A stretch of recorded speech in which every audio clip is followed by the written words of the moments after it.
Scorpio, hi! Welcome to Mr. Queen PH at ito ang inyong weekly reading, weekly ganap for January 13 to 19, 2025. So if you're interested in private readings, meron tayong link sa description at sa pinned comment. Paka-check nyo lang information kung paano mag-book for a private reading. And please subscribe to our channel to show your support. Like, share this video, at mag-comment na rin kayo kung kayo ay naka-resonate. Ayan. And thank you sa mga hindi nagsiskip ng ads. Okay. Alright. So, let's see Scorpio. Weekly energies. Ano yung weekly energies for Scorpios? Yang. Oh, very creative, fiery energy. This is also taking action, taking the initiative. So, talagang ano kayo ngayon? Pump up. Oo.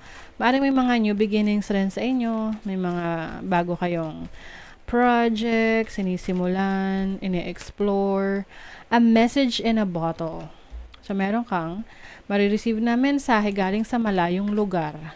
Oo, pwedeng ito ay from another country. Pwede rin tong balita. Oo, news from abroad. I think ito ay matagal nang hindi mo nakakausap na tao. Pwedeng may magre-reach out sa'yo. Pwede rin namang reversal yung role kasi itong young energy is taking that initiative. So, maaaring ikaw magtitake ka na ng initiative to contact someone, to reach out sa isang tao or sa isang agency kung kayo ay nag-a-apply. You also have by the book. So, this is following the rules, following directions, and having this discipline. So, I think ngayon, talagang gustong-gusto nyo na masimulan, magawa na yung inyong mga goals. And then, meron ka mga fina-follow ngayon na mga procedures para ma-achieve mo yon. Kasi 'di ba, let's say example na lang, no. Halimbawa gusto mo pumunta ng Baguio. Oh. Sa pagpunta ng Baguio, iba't ibang ruta ang dinadaanan ng iba't ibang tao base sa kung saan sila manggagaling. 'Di ba? So, yung iba sa inyo galing sa malayo, yung iba sa malapit, or ibang ruta yung dadaanan. So, that's what I'm seeing for you. You are taking the initiative para magawa mo yung goals mo, ma-achieve mo yung goals mo, at pwedeng meron kang mga gagawing, or itatry mo yung iba't ibang ruta para makarating doon. Sa goal mo na yun. You have the 6 of Cups. If you have kids, you will spend time with your kids. I also see you getting a pet. Pwedeng kukuha kayo ng alagang aso, pusa. You have the King of Swords, the Page of Cups. Yes, pagdating sa sa mga goals and dreams ninyo, ito yung hindi kayo magpapadalos-dalos. Kumbaga, yes, you are passionate about it. Yes, you are taking initiative. But, ka rin, tawag nito, maingat, oo. Maingat ka rin. Hindi ka padalos-dalos. Pinag-iisipan mo. You have the King of Cups and the Moon. Oh. So much emotions. Alam nyo, merong taong namimiss kayo from afar. Parang, this can be a person from your past. Dati mo nakasama, pwedeng romantic, pwedeng friendship, or someone like family member na malayo sa'yo ngayon. Na namimiss ka, gusto ka makasama, gusto ka makausap. This can be your mother or your father as well.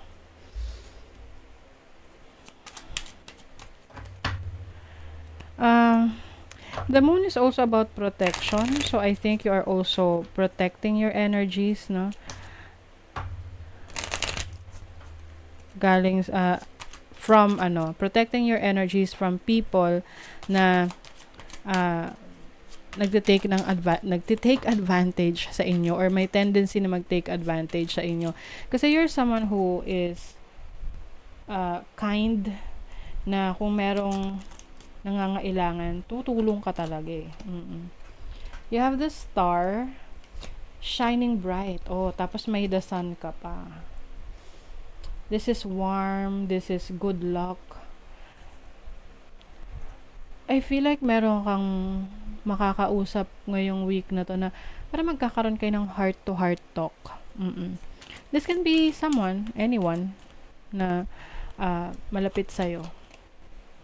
Heart-to-heart talk. Itong pag-uusapan ninyo masyadong malalim. Masyadong, ito yung mga pag-uusap na no holds bar. Ito yung mga pag-uusap na hindi nyo ine-expect.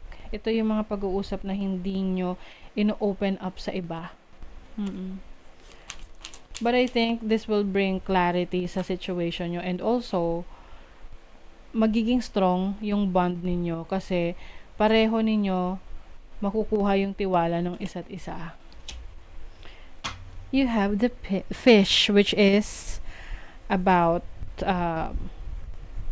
prospects are clear. Sabi rito, kung meron kang mga parang mga goals, ganyan, or pinupuntirya. Parang yung wordings ko eh. Pag pinupuntirya kasi parang ayun, parang tina-target. Oo. So, meron kang tina-target ngayong week na to na this can be target sales, target na income, or may tina-target ka na romantic connection. So, I feel like there will be merong ang nasa-sense ko dito, buhos ng emosyon.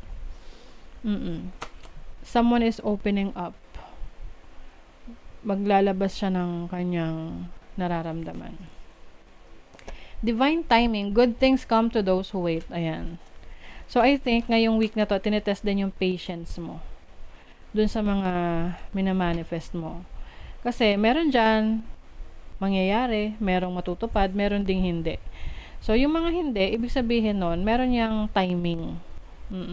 Darating yan kung kailan mo talaga dinideserve, kung kailan mo kailangan. Soul Tribe, it is safe to be seen. Ayan. So, some of you will also be true to themselves, no? Yung magpapakatotoo ka sa sarili mo, i-express mo na yung sarili mo for who you really are. And I think this will bring you abundance. For example, yung mga, kung dati nahihiya ka na mag-share ng experiences mo or knowledge mo sa online, no, sa social media, pero ngayon parang bahala na, parang tipong wala ka nang pakialam kung ano yung magiging iisipin ng iba sa'yo as long as you are sharing. And yun ay magbibigay sa'yo ng blessings, yung pagiging totoo mo. Okay? So that is your reading, Scorpio. Thank you so much. See you again.